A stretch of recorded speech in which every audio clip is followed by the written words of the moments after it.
Facebook use করে আর তনি আপুকে চেনে না এমন কেউ আছে নাকি? আমার তো মনে হয় না। আমার তনি আপুকে ভীষণ ভালো লাগে। তার একটাই কারণ হচ্ছে তনি আপু অনেক বেশি প্র্যাকটিক্যাল একজন মানুষ। তো সেদিন তনি আপুর অনেকগুলো পোস্ট দেখতে দেখতে হঠাৎ এই জামাটা আমার সামনে আসে। এই জামাটা দেখে আমি বুঝতে পারি এটা একটা ক্রুশের জামা, তাই ভাবলাম যে এটা তো আমিও তৈরি করতে পারবো। তো আজকে শেয়ার করবো এই জামা তৈরির পিছনের গল্পগুলো। ও ওয়েলকাম করতে তো ভুলেই গেছি। Hello everyone, welcome back to my channel crochet with Jui. বেশ অনেক দিন পরে ভিডিও আপলোড করছি, অনেক ব্যস্ত ছিলাম। আর কথা না বেরিয়ে চলো শুরু করি আজকের এপিসোড। Let's start. এই গার্নিশ স্কোরগুলো পারে না এমন কেউ নাই। একদম বিগিনার পর্যায়ে আমরা যখন কাজ শুরু করি তখন থেকেই আমরা এই গার্নিশ স্কোর দিয়ে শুরু করি। এই গার্নিশ স্কোরগুলোর নাম হচ্ছে ডেইজি ফ্লাওয়ার গার্নিশ স্কোয়ার। আশা করি তোমরা সবাই এটা পারো, বা এছাড়াও যদি তোমাদের এটা না পারো বা তোমাদের টিউটোরিয়ালের দরকার হয় সেক্ষেত্রে তোমরা আমাকে কমেন্ট বক্সে জানাতে পারো। আমি এই গার্নিশ স্কোর তৈরি করা টিউটোরিয়াল আপলোড করে দিব। যাই হোক, এবার আসি মূল কথায়। তো আমি অন্য একটা কাজের জন্য এই অনেকগুলো গার্নিশ স্কোর তৈরি করেছিলাম, বাট সামহাউ ওই কাজটা আসলে করা হয়নি। পরে কি করবো ভাবতেছিলাম, তখনই হঠাৎ দেখতে পাই তনি আপুর ওই পোস্টটা দেখে আমার মাথায় জামাটা করার চিন্তা আসে যে আমার কাছে তো অনেকগুলো করা আছে, আমি খুব সহজেই করে ফেলতে পারবো। আমি জামাটা তৈরি করতে শুরু করে দিলাম। তো প্রথমেই বলি, এটা আসলে ওভাবে কোনো একটা টিউটোরিয়াল ভিডিও না, বা যদি তোমরা একটু আইডিয়া নিতে পারো তাহলে তোমরা নিজেদের মতো করে তৈরি করতে পারবে।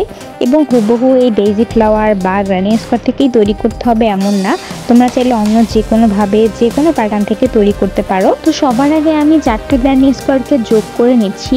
প্রত্যেকটা করে এইভাবে আমি সুই সুতা থেকে সেলাই করে যোগ করছি, বা এটা চাই 3টা ডাবল ক্রোশেট থেকে যেভাবে যোগ করা হয় সেভাবে করা যেতে পারে, বাট আমি একটু ডিফারেন্স আনার জন্য এইভাবে যোগ করে নিলাম। আর বলে রাখি, তনি আপুর জামাটা হচ্ছে ঠিক এইভাবে, বাট আমি বানাবো এইভাবে, কারণ তনি আপুর জামাটা যেহেতু ব্যাকলেস এবং স্লিভলেস, আমি ব্যাকলেস বা স্লিভলেস করি না, তাই আমাকে একটু মডিফাই করে নিতে হচ্ছে নিজের মতো করে। বাট পুরো জামাটাই আসলে তনি আপুর থেকে ইন্সপায়ার। এবার আমি চারপাশে একটু সাদার বর্ডার করে নিচ্ছি।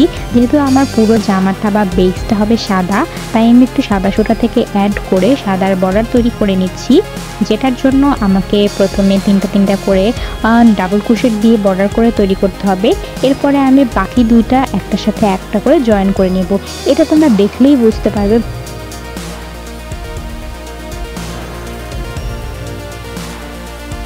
তো এভাবে আমি জয়েন করে নিলাম প্রথমে 3টা, এরপরে আমাকে বাকিগুলোও জয়েন করে নিতে হবে ঠিক এইভাবে। আমি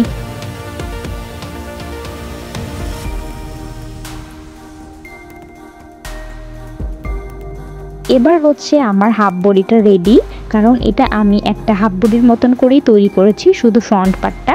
এবার আমাকে কাপড় নিয়ে নিতে হচ্ছে সাদা বয়েল কাপড়, যেটার জন্য আমি বাকি ফ্রকটা তৈরি করব।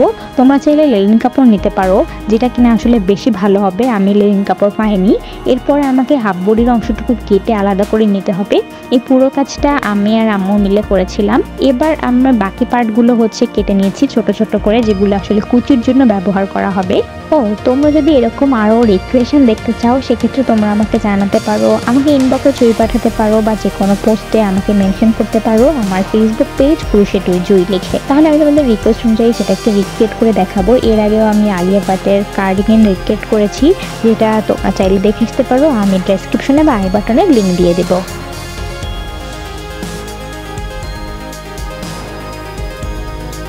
এরপরে হাফ বডির অংশটা কাপড়ের সাথে লাগিয়ে নেব।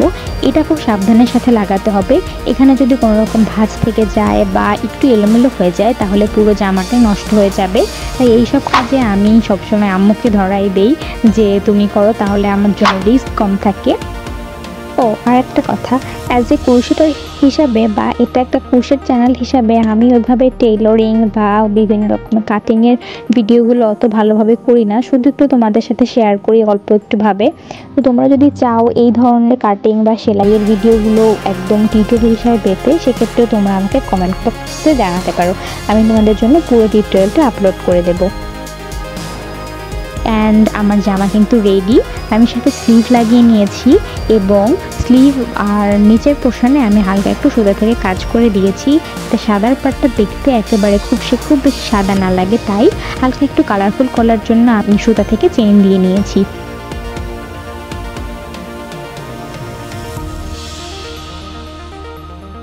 আশা করি তোমাদের কাছে টিউটোরিয়ালটা ভালো লাগবে এবং তোমাদের জন্য হেল্পফুল হবে। তো please like and subscribe and also follow my Facebook page. টাটা, সি ইয়া।